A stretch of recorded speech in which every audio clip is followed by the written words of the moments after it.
Производителите на ориз повторно го блокираа патот Штип Кочани, бараат повисока цена на оризовата арпа. Сега наместо 25 сметаат дека не треба да биде пониска од 40 денари за килограм.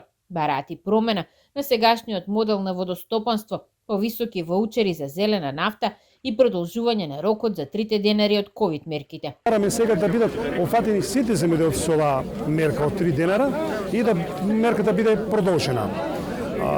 Во производството влегуваме исто со водоснабдувањето, односно главен фактор е водата, а таму имаме проблем со акционерско друштво водостопанство кое не стопанисува домакински со ниту со водата, ниту со системот, а и немат и луѓе на теренот за да можеме на време да почнеме со сидбата. Производството стагнира, немаме семешки материјал, немаме ѓубрива, немаме препарати квалитетни, немаме ништо, се е упропастено. Декар да се посее ориз ни треба 15.000 денари, а ние 600 кила под тоа са 12. Ние свесно влегуваме во загуба.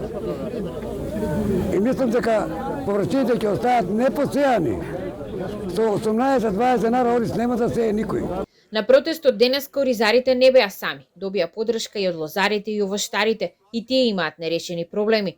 Бараат средба со министерот за земјоделство и исплата на редовни субвенции пред 14 февруари. Доколку до петок не ги пуштат редовите субвенции и сите заостанати субвенции што се на лозарите, и доколку немаме средба како здружение, макар една ден ќе ги викне оризарите, една ден ќе не викне нас.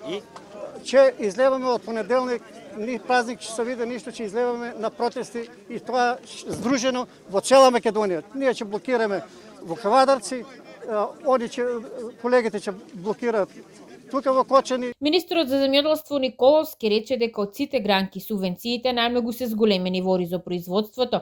Ќе се утврдува дали ќе се користат и средства од интервентниот фонд од 250 милиони денари, што годинава прв пат го добива ова министерство. Ке има и строги контроли кои од купувачите да нема манипулација со цените. До петок ќе бидат исплатени и субвенциите за лозови насади. Ги правиме сега анализите за тоа колкава количина уште имаме неоткупен ориз, ги правиме сите пресметки, пошто ќе излеземе со конкретна мерка и со конкретен предлог за дополнителна поддршка. Од оваа година ќе се анализираат и производните цени на 10 најстратешки земјоделски култури.